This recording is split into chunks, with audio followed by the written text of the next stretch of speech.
All right, we are back for another episode of the Blue Crocus Experience, and I'm joined by a friend, a client, and a fellow business owner, Todd Liscombe. Todd, welcome to the show. Thanks, man. Nice being here. Glad to be here. Yeah, excited to chat. And as always happened, we started getting into some good stuff, and I was like, all right, we gotta go live. So let's tell people a little bit about who you are, and then we'll just dive in and carry on the conversation. Awesome, man. Yeah, my name's Todd Liscombe. I reside here in St. Louis, Missouri, specifically St. Charles, a little bit west of there. I'll be 30 next month, man. We are in business in the tree care line, tree care business, storage business, investing, kind of anything that we can get our hands on. So my story pretty much 18 years old, had a kid young, was blue collar raised, just kind of raised through the trades, everything else, and always wanted to aspire to do more than maybe just that 9 to 5 job and all that. So, young age, lawn care, landscaping, before high school. Then my wife now and I had our kid in high school, got rid of the lawn care, got into trees, which resulted in me working for trimming like power lines from, trees from the power lines with the utility companies.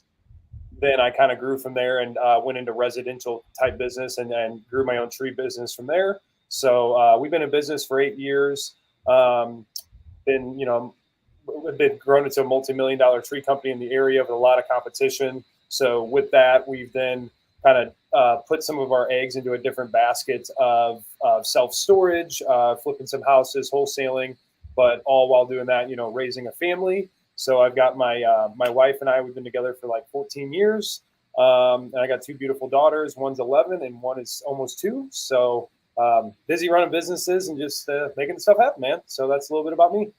A little bit, just a Yeah, little bit about you. yeah. We're gonna need a couple 3 hours just to go through all of that, but I'll touch on a few things. I think the craziest thing to me is how are you guys still together? Wow. Man. Iron sharpens iron. You know what I mean? And like, I think my wife and I both are very, um, man, we're very straightforward people. We're very um, stubborn people. You know what I mean? And I think that through that and just like being kids at 18 and now almost 30, I think the stubbornness of us have not like of us always wanting to figure it out and make it work, I think is what's kept us together. A lot of people will say, oh, well, the kids kept us together, but you got to be careful on that, man, because I No. stayed. My parents were in that type of relationship, and do not stay together for the kids. That's the worst thing you could do. So, man, I mean, stay together. We've improved. We've always tried to grow. We're trying not to have the same year over and over, right? So, she's working on herself. I'm working on myself.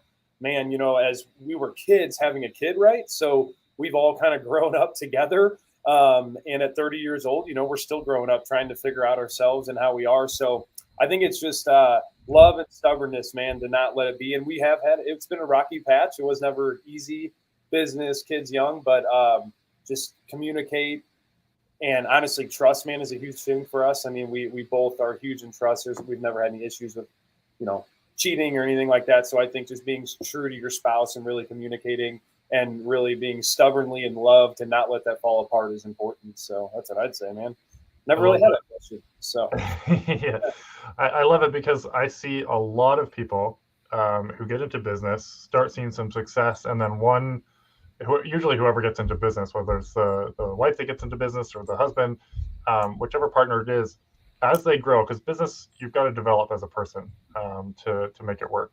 yeah, And I see a lot of people developing one partner, and the other partner is left behind and is either jealous of where one partner is going or just doesn't want to move from where they are. And you guys started really young together, and 18, you're a whole lot different of a person at 30 than you were at 18, right? And there's a lot of growing that happens in there. So the fact that you're still together, I mean, Alyssa and I have been married since 2017. I'm 30, she's 35, 34, turning 35. And we've grown so much in the last 10 years that we've been together. I'm just thinking, man, like if we'd gone together at 18, like I am a completely different person than I yeah, was man, then. you are. I mean, well, I think you're hitting an important thing. The goal is to not be the same person. The goal is to be a different person, right? Because like man, I mean, that's a scary thought of just being stagnant in a relationship and no one either growing or anything, and there's ups and downs, you know what I mean? There's major ups and downs. So, yeah, man, sometimes my wife and I talk about, we're like, holy crap, man, we've been together a long time, and in between that, I'm like, yeah, babe, there's been like, whatever, Billy has had 4 wives in between there. You know what I mean? It's like, wow. But it was interesting you asked that because a buddy of mine, Joey, I was on a podcast with him and we actually discussed this, and we both are similar situations, young kids. Our daughters are like 2 days apart on their birth and been together a long time. And like, that's what we talked about, man. It's like, it's not easy. And what we had talked about is why is it when you become successful in business, does it seem like it always splits apart? You know what I mean? That's a very common theme. And I think that's because you're not growing together, you're growing apart. And that's exactly what happens. But for us, my wife stays at home. It's been awesome. So well, it just all comes down to is, what do you guys want? I mean, if she's very understanding of how I am, I have no chill. Like, there is no chill to me. I mean, like, sitting in and sleeping. That's why you and Joey get along too. Yeah, exactly. Yeah, Joey, it's like sitting there and sipping coffee on the back deck. It's like, no, I'll take a sip of coffee. I'm ready to go run through the woods and look at something. You know what I mean? So she's complete opposite. So I think that helps. So I don't know, man. I think in just being aware of those things as entrepreneurs of how hard it is. And that's something I struggled with, man, is like, it's so easy to be so focused on the business and all the people here and forget what's at home. Because like, you just take for granted that they're always going to be there. And man, like, my wife and I have split up before, man. We split up for like 8-9 months. It was the worst time ever when my first daughter was young, and it taught us a lot. And I think that was the glue that kind of we figured out that kept us together, and we don't want to go down that again. So I think it's interesting because Alyssa and I talk a lot about we come from a faith background, and so a lot of the people, it's funny, a lot of the couples that we know around our age that got married in our friend group are divorced now, that got married around the same time we were. And we've always said, like, it's very common in faith background circles that you never talk about divorce. Divorce isn't an option. Divorce has always been something we talk about, in the sense that, like, what do we need to do to make this work? Because otherwise this is where it's ending up, right? It's never been, oh, we're stuck together forever. It's like, how do we make this work so that we like being together? How do we make this work so that we're growing together? And it's interesting looking back, because I've grown on a different path than Alyssa has. She grew very, very much personally. Like, everything kind of started for us when we had our first kid. I graduated university, college in American speak, and I graduated, and then I started the business like 3 months later. Wow. Left my whole, I have a degree in mechanical engineering. I'd been doing that for 5 years, and just left that and started this business after Everett was born. And so we both started kind of growing, because a kid does a lot to change you, whether you have a kid at 18 or 26, right? And so in that process, she developed a lot in her own personal stuff, and I was developing in the business side. And so we've kind of pulled each other alongside. She's helped me develop personally, and then I've brought some of the stuff that I've learned from the people that I've been around.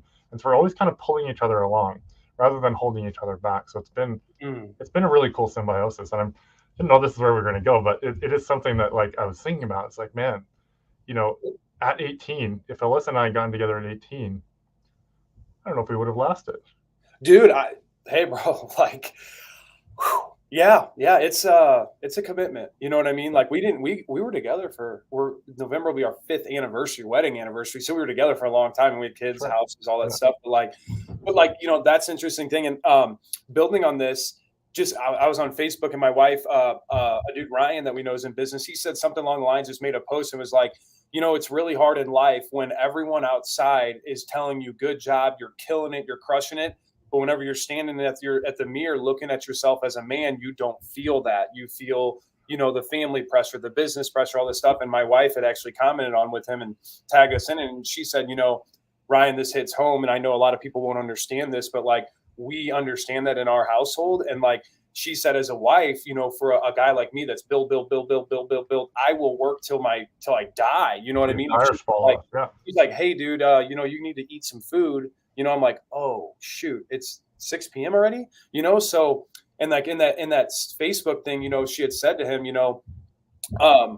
it's not easy, like, and for her to be in that situation, Ryan, we see you, we hear you, and like we understand that as our couple and him and his wife and their business thing. And she's like, she said to him, Ryan, there's sometimes I don't know what the message is to give to Todd because like I'm on a different journey than he is, and he's build, build, build. So I think that can be hard for like couples too, is like, how do you support each other if she's on that personal growth and we're on that business growth, man? Because ultimately I've learned that our businesses are only going to excel to the point of where ourselves have excelled. If we're negative inside and we're just full of anxiety and depression and just comparing ourselves to everybody in the space that we're in, no matter what happened, dude, your business is going to reflect that, right? It's a mirrored image of what's going on in you. So I think that's huge too. So to just notice those things and know about them. So how do you guys? I mean, I'm loving this, man. How do you do it? Because one of the things that we've found is communication, like a daily touch-in, even if it's 15 minutes. Like we're in the throes right now. We've got a kid coming in a month. We've got 3 kids under 4, so it's busy, right? So one of the things that we found is if we can at least connect for like 15 minutes every day and just sit down. Sometimes it's just watching reels. Well, we have like a thread where we send each other reels That's that we awesome. find funny, and we don't watch them until we're sitting down together, so we can share what that is. That's a great idea. Sometimes it's just doing that. We might spend 15 minutes catching up on the reels we've sent each other. Alyssa's always sending me like psychology reels and like growth reels on that side. I'm usually sending her funny stuff, and so it's a good balance, right? And then sometimes we just talk and catch up or share the exciting things that have happened in our day.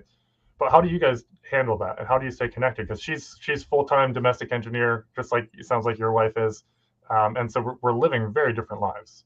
Yeah. Well, and so my wife, she's full-time stay-at-home mom, like Yeah. full-time, and like I think that right there is a topic that doesn't get talked about enough, dude. Stay-at-home mom, brother, you can work with 1,000 people screwing with you and not responding to you every day on websites. I can deal with 1,000 hard trees to cut down, but I could not stay at home with kids, dude. Like that is no, I'm out, man. I'm good. Like I tell her all the time, I'm like, baby, I don't know how you do it. We're actually going through that right now. Is like we're in this weird sense because like on this child, we had her at home in birth, midwife, the whole 9, no hospital. We did it in our bedroom. So it was like this, our Luna, our youngest now is like, still breastfed and almost 2 years old. And we're really enjoying that. And it was like something that most people couldn't do. Right. And we're grateful to be able to have Morgan at home. So I think that is very hard to connect to. Your question is like, how do we connect and stay connected? Man, we're in a really, we're in a challenging part of the season right now. You know what I mean? With summer and kids and other kids going back to school. And so we try to communicate the best we can. We usually talk at night during bed because I'm go, but I'm so fortunate that before now, like I literally could ride my golf cart to my office that I'm sitting in. You know what I mean? I live a mile away. And so like my connection is just trying to pop in through the day, in the morning, whatever else. Hey, give her a kiss, see the kids. And that kind of just helps that out. And then we're actually to finalize the answer to that question is we're trying to build that, dude. We're trying to find like, it's hard to find constant support for us to get babysitters. So it's like, do I hire a full-time nanny or a part-time that we can rely on so we can go have date nights and go and enjoy yourself? We're still figuring it out, man, after 13 years. You know what I mean? Like different seasons dictate different or call for different connection times, I guess. And right now it's slim, it's a busy time. So we'll get back to it. And date nights, we go boating a lot. We keep talking about going and just taking off work for a month and grabbing an RV and just taking off, so trying to, fill the batteries back up and charge them back up doing that. So I don't know. We'll see how it goes. I don't know about 30 days in an RV though. So you go crazy. It sounds like. Yeah, I don't know, man. That'd be wild. You guys travel a lot or do anything? We haven't for the last 4 years. It's been baby making time over here. I like it. This will be our last, and then the idea has always been, the kids will kind of grow up together. We'll all kind of be the same age, and so kind of we'll step into that journey after this one, too, probably. But yeah, it's been fun, and there's a lot. I mean, we could probably talk the whole time about this. Yeah. But because it sounds like we've got a lot of similarities.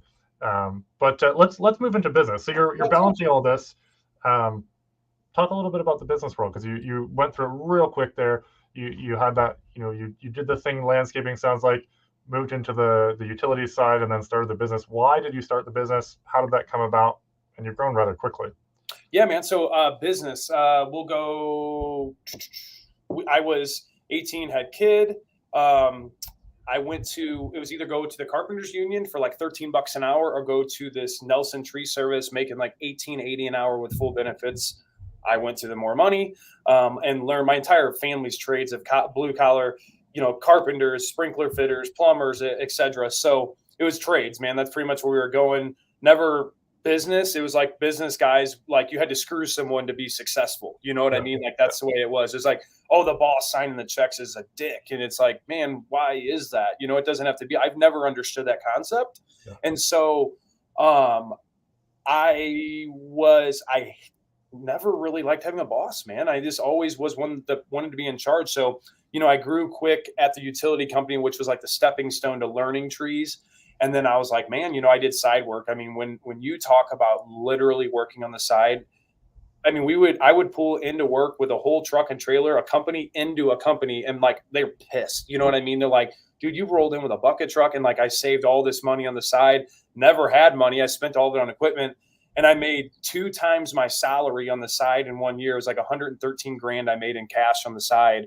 I had no money because it was invested in. They ended up firing my brother that worked for the same company as I did. I got him on over some petty stuff, and I called my boss and I said, hey. My brother called me and he's like, hey man, they're firing me. He's had a kid on the way, house. And he's like, what am I going to do? I said, well, I'm going to quit and you're going to be my first employee and we're going for it. So boom, bam, there was that. I mean, I remember my wife was like, what? You're quitting? And I was like, we're going into business. You know what I mean? Like I got a journeyman card. I have a safety net back here of 65 grand a year with the benefits and all that at any time. So I'm going for it. So jumped right in, man. Did good. We just. What year was that? Oh, I'm sorry. So that was 8 years ago. So that was like, I don't know, 2015 or so. It goes quick, doesn't it? Yeah, it does, man. So like, when I got into business, the saying work hard or smart, brother, I knew how to work hard. You know what I mean? Like I'm a hard worker and I had to learn how to work smart because for me, it was like grind. Dude, it's hard to literally hang from a tree on a 1/2-inch rope in a saddle with a chainsaw running, chippers under you. Hello, yeah, you need a tree estimate? Yeah, we'll be out there. You know what I mean? Click. Oh shit, I've dropped my phone, on the ground. So, it's like it's literally building from inside the tree.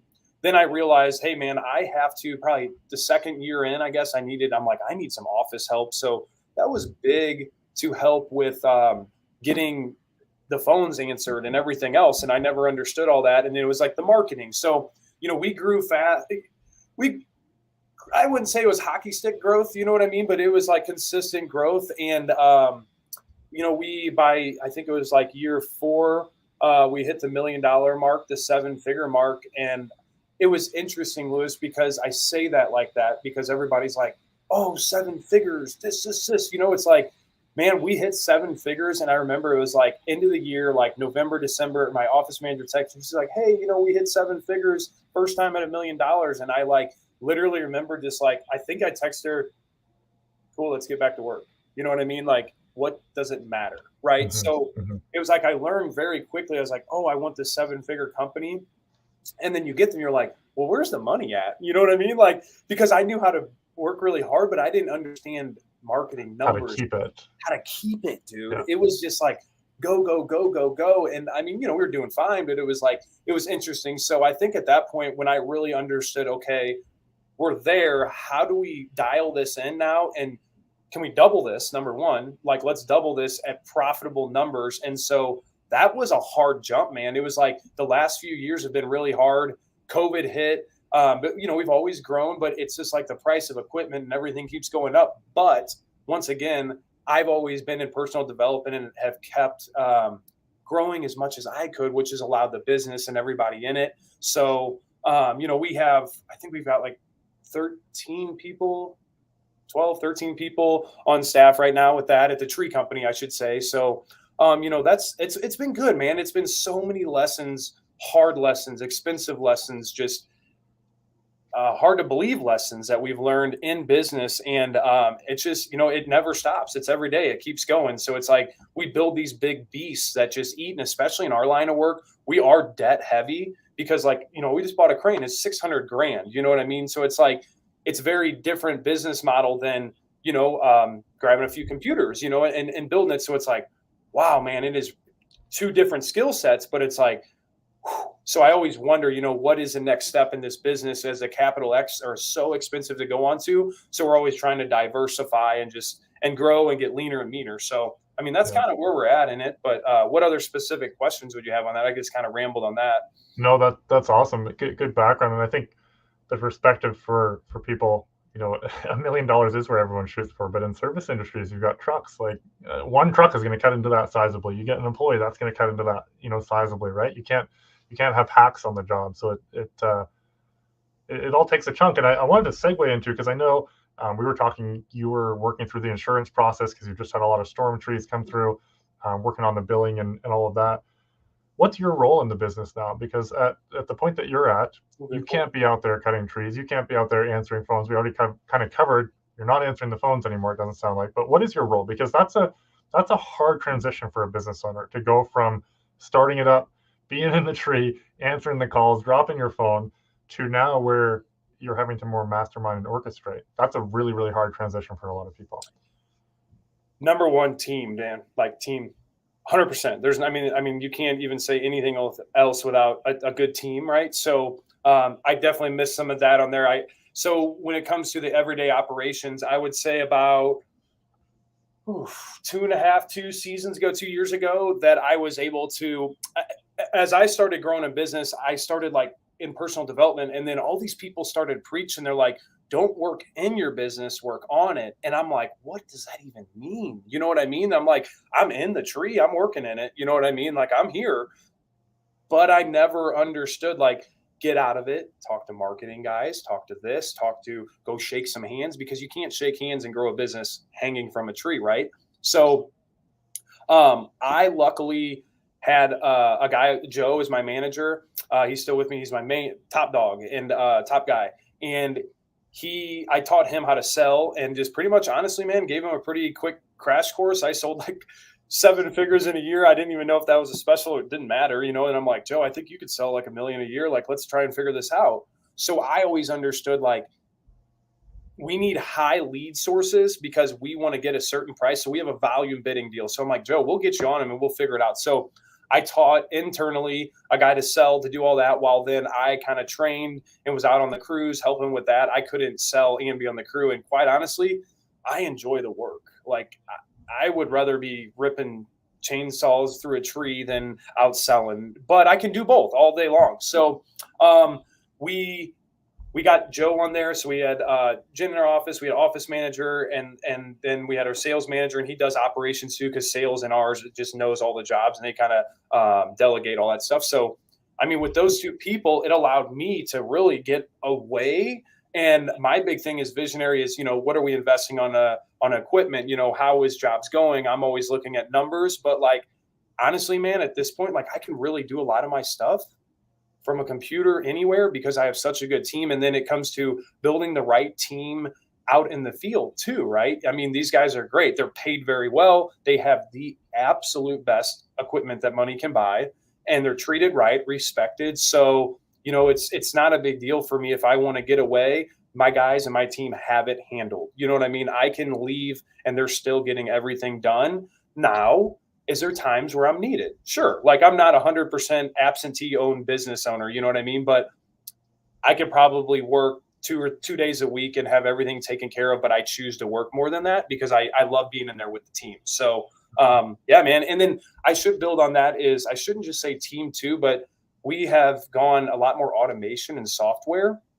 So a lot of guys aren't using CRMs. They're still using carbon copies in a notebook. Where's Lewis's bid at? I don't know where it went, and it's well, I was one of those guys, but I learned early to adapt all that software and then build software around the teams that we have. And it's just an efficient product that you get every time. So that's really how I've done it. That's huge. What are you guys using? Because that's a big one. We use Jobber. Jobber is phenomenal. what things have you done inside Jobber that have really, made the difference for you? Because a lot of people are like, oh, what is this? I don't have to do it pen and paper. Yeah. So, I mean, well, a Jobber, the customer relation management software, CRM, right? Jobber is specific to like service industries. So, for the people that are listening, they're like, what does that do? Well, it pretty much takes all of these notes, kind of like right here that you're going to see, and organizes them into a nice iPad digital file. So it's like you don't have all this stuff on your dash. So inside Jobber, we've used their backend API quite a bit. And that's another thing, like I learned a couple years ago. I'll be honest with you. I had a guy reach out to me and he was like, hey, $8,000 a month. I will come in and I'll automate your whole business. $8,000 a month. $8,000 one time I'll pay you. You know what I mean? I'm thinking like, let's get this figured out. But he would not let me know. And he's told me some stuff. And I figured, man, if that guy can do that, then I can figure out how to automate this. He kept using this word API. And I'm like, what does that mean? Well, I figured it out, right? I mean, it's Google. It's not that hard. And so I learned that Jobber in the back of it, API, it connects to a bunch of different apps and softwares and CRMs and marketing places. So like for us, I mean, I'd obviously integrate straight with our QuickBooks. So like the invoicing and billing is mega easy. We store all of our files, all of our sales, all of our invoices, all the contracts. So, and then after that, you can automate follow-ups, automatic text messages, automatic invoice reminders. So it's like when you don't have those things, you have a million sticky notes on the wall and you can't keep up with it. But then you have a system that literally automates and does this automatically for you without you having to remember. You just set up the parameters. And then I think another big thing would be like huge for us. And anybody using Jobber needs to get to the back of the API, go to the apps on the left-hand side, sign up for Birdseye, which is a review platform. And so many people can't get reviews, man. And like we went from 90 reviews last November to over 300 now in like 7 months because we automated it. We took us humans that make mistakes all the time and forget things and automated it with software. Dude, blew up. So those are a few things that I would definitely say on Jobber if you know anybody using it. So I love it. Yeah, it's very, very common in tree, plumbing, a bunch of those industries. We see it in junk removal as well, some. But yeah, Jobber is phenomenal. Yeah, that's a big one. Going back to kind of stepping back from being in the operations, being in the tree. Do you ever find yourself stepping in and trying to mess things up? Oh my gosh, yes. Dude. Like how do you deal with that? Because that's I'm kind of at that line right now where I'm really stepping back and the team is taking over, and I catch myself sometimes. I actually just yesterday wrote out this long memo to our lead SEO guy, and I slept on it, and then I just had a quick huddle with him this morning, and he had already done everything on the memo. And I was like, man, I was just about to change everything out that he was already doing. And so I didn't send it, but I find myself doing that. And I think I'm probably going to keep sending memos to myself just to get it out of my head and make sure it's processed. That's good. That's good. I like it. But I still want to get in there and make sure everything's right. So how do you deal with that? Like our morning meetings and stuff, like a lot of times that's where I have to be careful. It's such a great question because I always say my guys would be like, dude, can you just get out of here? We got this under control. There's more than one way to skin the cat, right? And it's like, well, I would take that tree down this way. And I go out on a job site and I'm like, in my head, I'm like, why are they doing it that way? And I start to say something. And it used to, honestly, because we as business owners, we hire people that we trust. And they want to be respected and they want to be left alone. Let's be real. Who wants to be micromanaged and someone breathing down their neck? So for me, I have the best guys that money can buy. So it's like, man, unless I see something really stupid anymore or just really silly or unsafe, man, I keep my opinions to myself or maybe I approach it. It's all in the approach, right? And it's like, if we come into meetings, I'll say a few things, but I'll send a text to my office managers and just let them deal with it because I'll get right in the middle of the mess. And then they're like, Todd, why did you get in here? And I'm like, I don't know. You know what I mean? I just felt I needed to be in there. So I would say, yeah, just let your team know, hey, if I'm really screwing your flow up, say something, communicate that and make that an okay thing in your company to do. And we certainly do. So yeah, I love that. Yeah. I love that. What's on the horizon for you? Because I know you can't sit still as a business owner. Man, horizon. Wow. That's a big question. Well, the horizon would be, we were down in Florida in St. Augustine with some friends. A buddy of mine sold multiple businesses, doing well. Like, life's good. You know what I mean? We're sitting there in his house, everything. You got the beautiful house, beautiful family. Like, really, what more could you need? And that's what he asked me. He said, Todd, where's the goalpost, dude? I'm like, the goalpost? I'm like, when I look out on the horizon, I don't see a goalpost. I see opportunity and just keep going. So I think at this point, man, like, I've kind of stayed out of the limelight, and I should say the spotlight of like building a brand and personal development. And I really have started to understand that I really enjoy teaching and helping others. Like, it's something that money's cool. Like, I had some money goals and I hit them by 30 and I felt nothing different. And I'm like, whoa, so it's not the money. It's like, man, after, like, you don't have to look at the pump to put gas in your car. You don't have to look at the grocery bill, and you don't have to worry about the utilities. They just come out automatically. Like, after that, it's like, dial it in and make life real good. You know what I mean? So it's like, I think for me, it's like reaching out, building this personal brand. We started talking about a little bit before we jumped on here, is like, I want to find my voice. I want to find who it is that needs my help, or who Todd Liscombe can help. And I don't think it's the very soft tone people. I'm a very straightforward, blunt guy. And I need to work with people that can understand that and respect that and want to grow, So starting to make more content, growing the trees. But ultimately, I think trees are going to be my biggest stepping stone in life. And then my personal brand will be something that is to be determined. I'm very open and curious to see where that goes. And then, but I want to build and develop more real estate and self-storage. So, like we have our real estate holding, a portfolio of storage and stuff like that. And like, I geek on developing and doing those type of things. So I think that's where we're headed. I mean, I know that I'm always looking at property, always looking to build. So it's not happening as fast as I want it to happen, but I'm trying to just enjoy the process, so that's cool. What it is. I love it. How did you get into that? Was that always the goal? Because that's kind of a stepping stone for me once we're at a certain point with Blue Crocus, is to get into that. And so I'm always curious what got you into it, what mentors you're following, that sort of thing. Personal branding or real estate, or both? Or the real estate. Yeah, the real estate. Man, real estate, like, seriously, man, growing up, I grew up in a blue collar, real rough deal. Parents had a bunch of problems. We'll save that sad story for another day. But it's like, I always grew up with parents that always talked about it, but were never about it, right? So it's like, I grew up always hearing my dad talk about, like, these block buildings with all these little doors on them. It's crazy. People just store their crap in there and they just make all this money in storage, And I'm like, from a little kid, I've always heard this, and I always watched my parents look at real estate, but never pulled the trigger. They always were talkers and not doers, right? And so I think that was planted in me a long time ago. And then, like, I've always enjoyed more entrepreneurial investor type content and learning from people. So, man, I watch all these people building single families and all this stuff. I'm like, I don't like that. That toilets, trash, tenants, I'm out. I'm good. And then I'm like, wait, you can buy land. I know how to run skid steers and stuff and develop land. I'm like, people make it that easy. They're like, you just buy a piece of land, throw gravel on it, put a fence on it, and you just get rich. And it's like, good luck with that one. You know what I mean? It's like, a website, you just go to WordPress and throw some stuff on there and hit verify. You're good, dude. You're ranking. So how it worked for me, man, was like, it was a transition of tree care and me being able to take tree care, buy pieces of property and real estate for us dumping on it. And then I kind of converted it. So, like, my one company was able to pay for more, it'd be like you being able to buy a big office building and maybe only use one building or one office suite out of it, but rent out 5 more.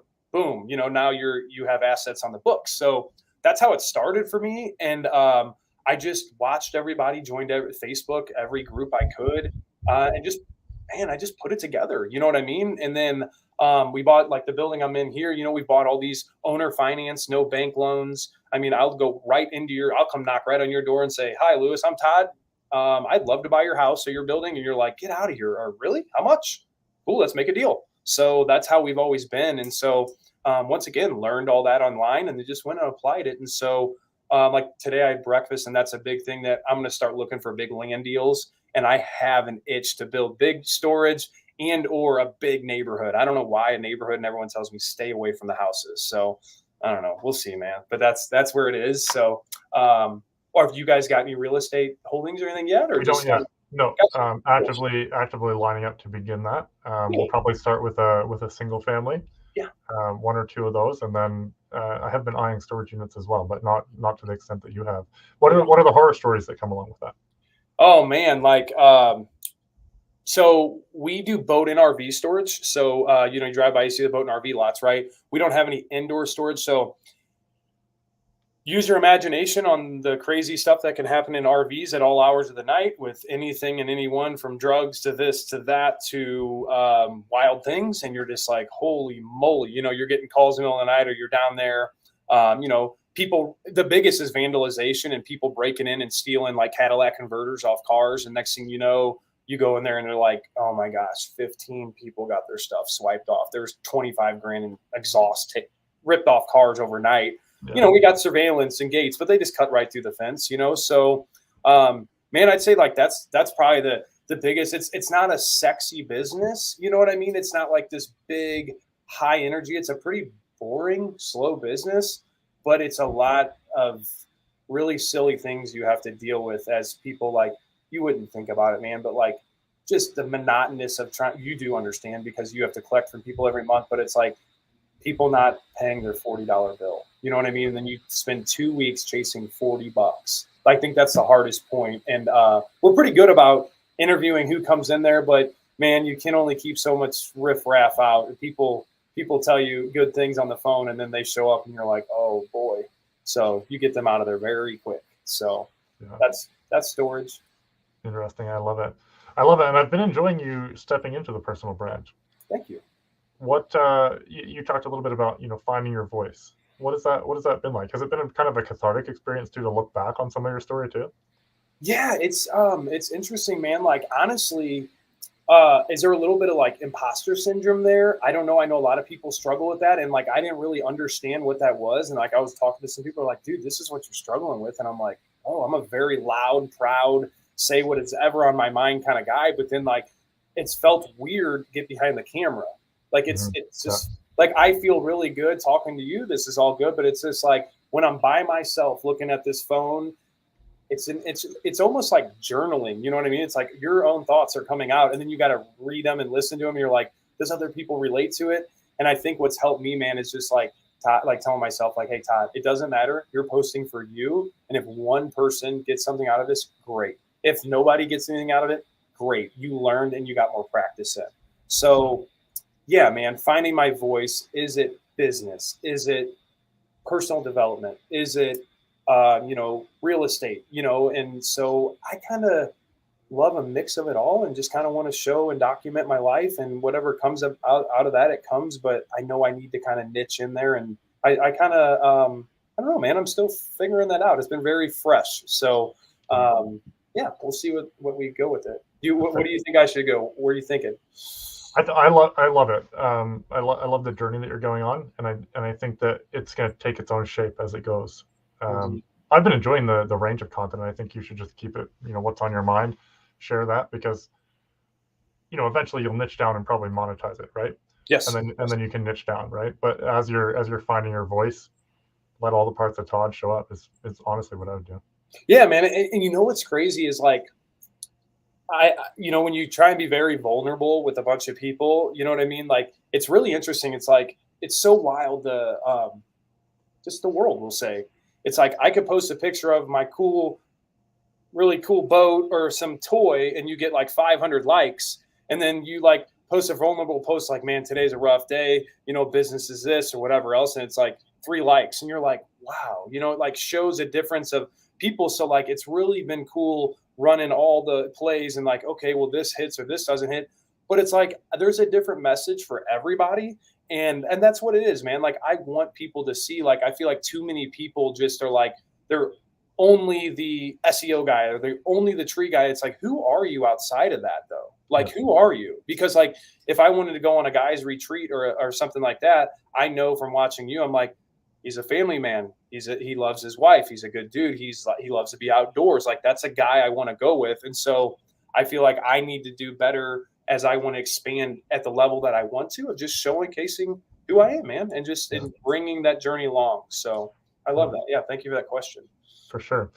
Speaking of retreats, you mentioned personal development. I'm pretty passionate about it as well. Half those books I haven't read, but they're there because I want to read them someday. Hey, my bookshelf at home is the same way. I actually have them on what I read and what I haven't, but I'm not alone. Well, this that shelf right there, it's backwards for me, but that shelf right there, I have read all of it, and half of that shelf, and then like the whole top shelf there. So I have kind of organized it there, but on that path, like I'm listening to books, I'm listening to podcasts, reading books. What is the journey that you've got on there? Mentors, coaches, talk to us about that. Well, journey on that, man. When it comes to personal, like, I believe books are huge, right? Like, when can you ever, like, we're in real time talking, but when you buy a book from Napoleon Hill, you literally get hours of that person's thoughts and ideas from so long ago that if you're willing to do I look at it as research and investing the time into it, you got to bring that to today, and like it can be very impactful. So books are awesome. I read every day. I mean, I try and read. I will say I've been on a little bit of a lull with all the storms and all this stuff, so I'll get right back in it. But reading, man, hydration. I know this sounds wild, but like, and then exercising.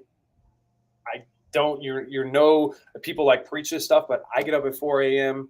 I'm at the gym at 4:30. I'm working out every day because I have to stress myself before work and business and life stresses me. So like, hey, I don't care if you go up at 4. I'm not preaching the guru program here, but it's like, that's what we do. And, just try and stay positive on that. That's something that I struggle with. So I knew that I was slipping on personal growth, and I'm like, man, how do I reach out? So a guy we both know, Adam, had referred me to Jose, who we both know. So Jose has actually been a coach for me for about a year and a half. Way. Yeah, you didn't know that? I didn't know that. That's amazing. He's my coach as well. Oh, wow. Okay. Yeah. Hi, Jose. Yeah. So I should take a picture and send it to him right now. Yeah. He actually just said something about a retreat. Are you going to go to it? I don't think so. I'm pretty tied down with the baby. That's right. I'm struggling with that too. Yeah. So dang. Yeah. So anyways, I've been working with, wow. Okay. Small world. Here we are. So I've been working with Jose for like a year and a half. Been great for me, man. Like he's really, I think, so like my coach, talking about coaches, what would you call him? Like I just call Jose. I call him the non-motivational coach. The non-motivational coach. Ooh, It is so true though, because he's like, just get so zen, and like me and you were like, Bill. He's like, guys, it's okay. Like, he posed the question because I was running into a zone. It was, I don't know, 6 months ago. Might have been longer than that because I've been working with him for about a year. You're a little bit longer. He posed the question. He was like, well, why do you have to do it? Why don't you just get out of the business? And I'd never been given permission. I'd never given myself permission to ask that question. Ooh. And so I went through that, and it was like very interesting. And I came to my own conclusion that this is where I am right now. This is where I need to be right now. This is what I'm building right now. It might not be the thing forever, but it serves our life the best for me to continue down this path. And so, but he gives you that ability to step back and look at things from kind of the opposite perspective, rather than just like, get up and work and, and he's very real, and he's like, this is what I struggle with too. Like one of the things I struggle with is phone use. And so we've been exploring that, right? And that balance between, being present on social media, being with your kids, being fully present there, right? So I call him the unmotivational coach because he comes about it from an angle of like, all right, let's reel it back and look at what really matters. Yeah, he's not like screaming at you and yelling at you. He's like, hey, let's breathe about it. You're like, breathe about it? You know what I mean? Like, we're not going to talk about it. No, let's just breathe. It's like, I am breathing. He's like, not the right way. Let's try it again. You know what I mean? I'm like, oh, like, and that's how I got it. Same exact thing. I mean, exactly what he's helping you is same issues that are in our lives and stuff. And the things that we talked about at the beginning of this is like, Jose has helped me majorly navigate. And he knows, man, I mean, we were in a rough patch of marriage with new kids and this and that. It's hard. And it's good to have someone to speak to that understands and isn't just so rowdy and go. He's more like, let's take a step back, not run forward and bust through the wall. Let's plan this out. You know what I mean? So Jose has been a blessing in both of our lives. So shout out to you, brother. I'll tag him in this after. Yeah, absolutely. So this would be he needs this for a little deal for him, man. push this out there. So yeah. So coaches, mentors, coaches is Jose is the only one I have. I am going to probably reach out. I think my ego is something, or not think, my ego is something that Jose and I have talked about a lot. I never really understood that. Like, we all have an ego problem. Well, I'm gonna speak for myself. I have an ego problem, and a lot of people, our egos get in our ways, right? And so it was like, who's talking, Todd or the ego? And so I think it was like just trying to find just peace inside and just what's going on, and not letting all the noise just always get to you. But like transitioning a little bit on that was like, Coach Jose, mentor, right? So mentors, I've always struggled with that word. Like, what does that mean? I mean, I watch so many people and so many books. I look at books as like mentorship kind of type deal. But I'm with Arate Syndicate with Andy Frisella. I really enjoy that. I'm in a couple other groups. I think I'm going to join. Like, I like the Sean Whalen, like Lions Not Sheep. I like those messages. You know what I mean? And so I don't have a specific one-on-one mentor. And as I get into real estate, honestly, that's something that I've always asked myself, like, where do you find that person? Where is the mentor? They say when the student is ready to learn, the teacher appears, right? Where's the teacher? Like, you know what I mean? Once you kind of get clear on what you need, it's amazing who will show up, right? Yeah. So I got so that tells me that I'm not clear yet. So the teacher hasn't appeared, and I'm still doing all right with it. But like, what I want to do, I want to find mentorship to, compress decades into days. Like, that's always the goal. So, and like, but mentor further on that is I go and I've spent tens of thousands of dollars on personal development, like a year. I may pay $4 or $5 grand to go learn self-storage here, or go learn this, or I might buy a marketing course because I want to be able to talk the lingo with you and we're doing stuff, so like, I'm always investing and always trying to grow, man. And that's just where I am. I mean, and it can get hard, especially back to the wife. She's like, we can chill. You don't have to grow all the time, and I'm like, oof. So, well, Alyssa and I said, I don't think I'll ever retire. No, we kind of look at it and be like, well, this is what we need to live comfortably. We're not there yet, but after that, it's kind of gravy, right? Yeah. It's not, because the way I'm wired, I'm very much a visionary as well. And I enjoy the challenge of starting things and seeing them come to fruition. The fruition part typically is I've got to lean on the team for that, because I love starting stuff and I've got to have someone to follow through on it. But I'm always going to need something, whether it's, a completely different line of work or it's something else that we start. It's got to be that learning, because if I'm where I am now in a year, something's wrong. Yes.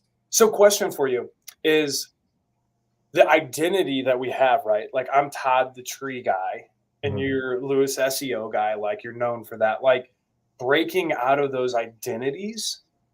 Well, I don't know. I haven't done it, but I'm trying to a little bit, and it's hard, man. Like, that's a tough, that's tough to shed that skin. You know what I mean? And appear as someone else, because it's like, this is what's gotten us so far, and it's our babies. You know what I mean? And so it's I'm struggling with that a little bit right now, of like finding that new voice. Like I said, the new, just like, who am I? Who am I going to show up as? So like, do you struggle with that too a little bit, like trying to move forward, or no? I think I'll ask you a question and then I'll kind of share my side. But I'm curious, when you say you're struggling with that as an identity, what is the identity doing for you?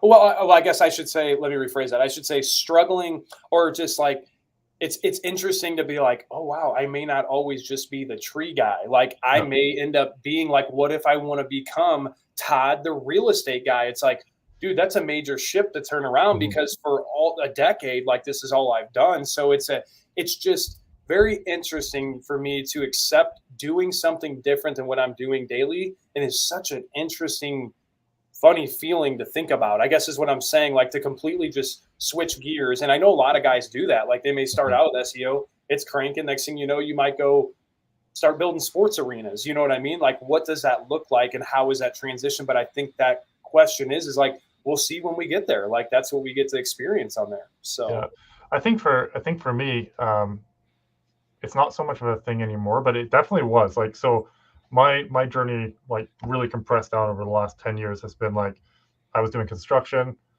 and then realized, that wasn't sustainable for a family. So I went and got a degree in mechanical engineering, which is a complete flip. Like everyone in construction hates the engineers and vice versa, right?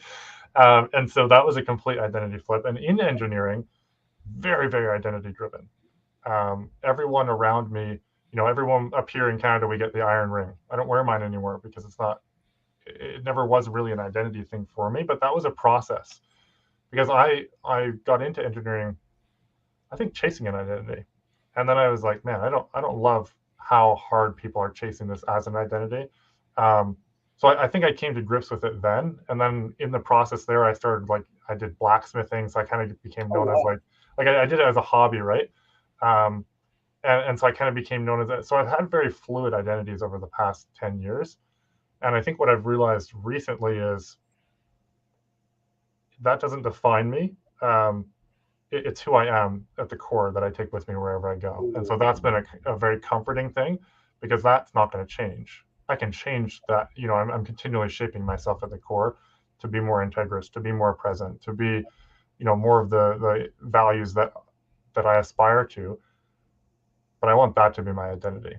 And so I think engineering in that phase was the time I really did struggle with identity the most. So I definitely can resonate with that. Gotcha. Yeah. So you've gone through that a little bit. Yeah. I mean, I've pretty much always been the tree guy. You know what I mean?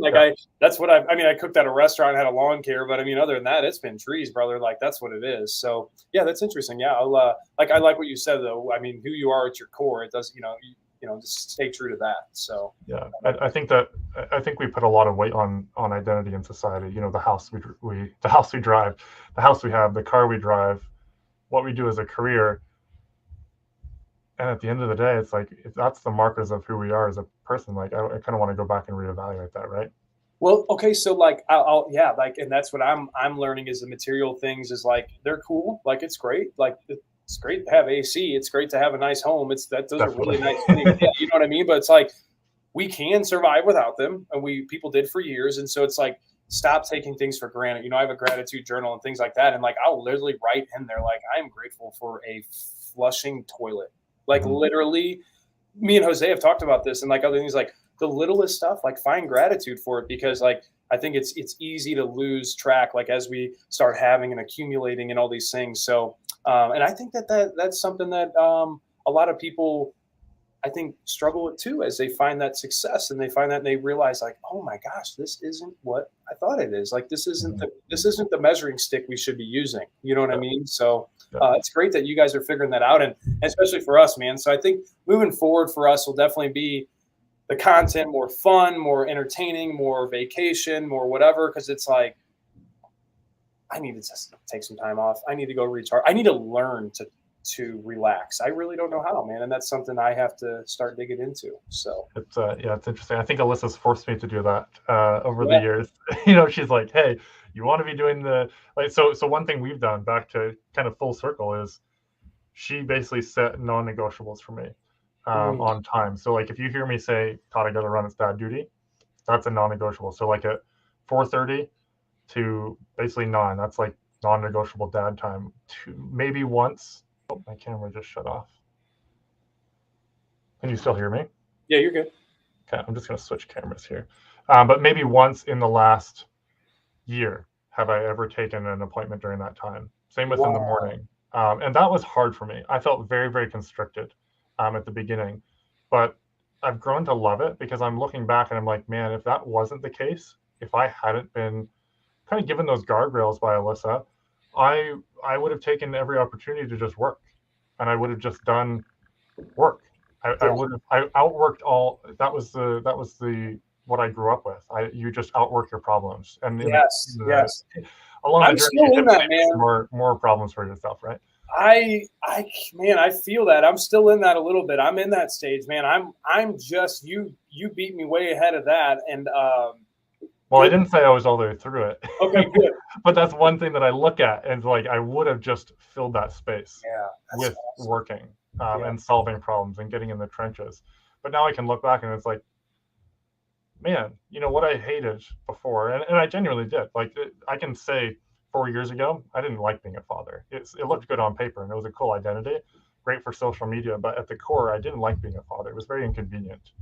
It Ooh, really held me back from ooh, making this business that I wanted to be making. holy crap, dude. That's a mic drop right there. Like in the sense of for entrepreneurs and guys like us, because wow. Yeah. Yeah, it was I tough.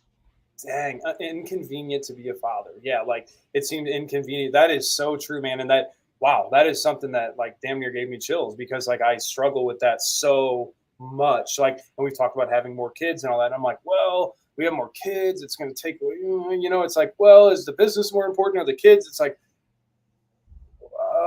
you know what I mean? Like the kids have to be important, but business and fulfilling ourselves is important. So it's a hard, the balance, right? That balance is hard, So wow, that Yeah, was interesting to hear that. So yeah. But Alyssa's been big in that, right? So she kind of created those fences. We agreed on it. It wasn't like you got to do this or else, but yeah, yeah, um, she held me to it. I would say once we agreed on it, and that's been something like I'm always there in the morning when the kids are getting up, so she can get ready. I'm there at lunch. We do like so 11:30 to 12:30. I take the kids. She makes the lunch for us, and then in the evening I take the kids. And it's awful inconvenient sometimes, man. oh, It still is, but in my mind, I'm committed to it. And mhm, now I can genuinely look back and be like, man, I'm glad I did that. And I'm starting mhm, to step into last year I said something similar. I was like, man, I can start to really like being a father. And now I'm like, man, I didn't have any idea last year, right? But the values switch for me. Like one of the things Jose and I discussed and kind of explored was material things don't really matter to me. I mhm, would live in a tent. I love the outdoors. Hiking is like my ultimate medication. Working out and wow, hiking, um, and so it's like maybe I can do both. Maybe I can design a business that allows me to do those things and take time with the kids and go camping. It doesn't have to be either or. And I don't and being able to step back and have the permission, I think, to look at it and be like, it's not about a house. It doesn't have to be about a house for me. It doesn't have to be about a boat. Todd's got the boat. That works for him. What does Lewis want? Because if I'm following someone else's idea of success, then I'm gonna just end up disappointed. you're not true to yourself. You're not being authentic. No, Yeah. no. Mm. And so Yeah, and it's been a really I interesting agree, journey. man. Like you gotta watch that, man. I mean, it's just like you get that little flavor, you get a taste of what you thought you wanted, and you just spit it out, and you're like, "Dang, that was not it." You know what I mean? And you generally put so much brain power, focus, and energy into those things to just realize it wasn't it, and and then you get to a point where like it's just life. Like I got a new truck, it's cool. Like whatever else, like I don't brag about it, but I'm like, I'm very grateful for it. I like my truck. The old one I ran it and it served its purpose. And so it's like, I do enjoy these things, but I'm never like, I never like my wife's, she tells me all the time, anytime we buy something, man, it's just like, she's like, how do you feel? I'm like, it's just another thing. Yeah, Like, you know what I mean? It's just another thing. And so we're learning that. That's why I say taking the time, maybe investing in a material RV to go and experience have it and buy experiences and not just hoard the money or just stay at home and all that. So I think that's a huge thing is I love what you're saying on that. So we're gonna definitely dive in that more and I'm gonna have some hiking experiences that you like as well. So that'll be good. I So love it, man. heck yeah. Well, this has been fun. I think Yeah, we'll have man. to do a repeat because clearly we could chat for quite a long time. But anything you want to leave with people? Um man, I just yeah, stay true to yourself, man. If there's anything going on that you're trying to work through, like me and Lewis just told you how we have people that we reach out to for help, and I think that's like the biggest thing is like don't let your ego keep you from reaching out to me or him, asking what we're doing, or just trying to change your identity. You know what I mean? Like if there's something you want to change and you're not happy in life, like change it. Find the people to help you, and just like don't stay stuck, man. Don't stay in that comfort zone because it kills. So if you ever need anything, reach out to me. Shoot me a message, shoot Lewis a message, whatever. So that's what I got. I So love it. This has been fun, awesome. Todd. Glad we could connect and grateful for the chance to kind of work through things. And I think, guys, people at all levels are struggling. We're at different points in our entrepreneurial journey. There's always something. I used to think that when you got to a certain point, your problems just evaporated, but you just deal with bigger problems and bigger Yep. responsibilities. So keep working, keep learning, and tune back in for the next one. Appreciate it, Todd. Awesome, guys. Thanks. See you.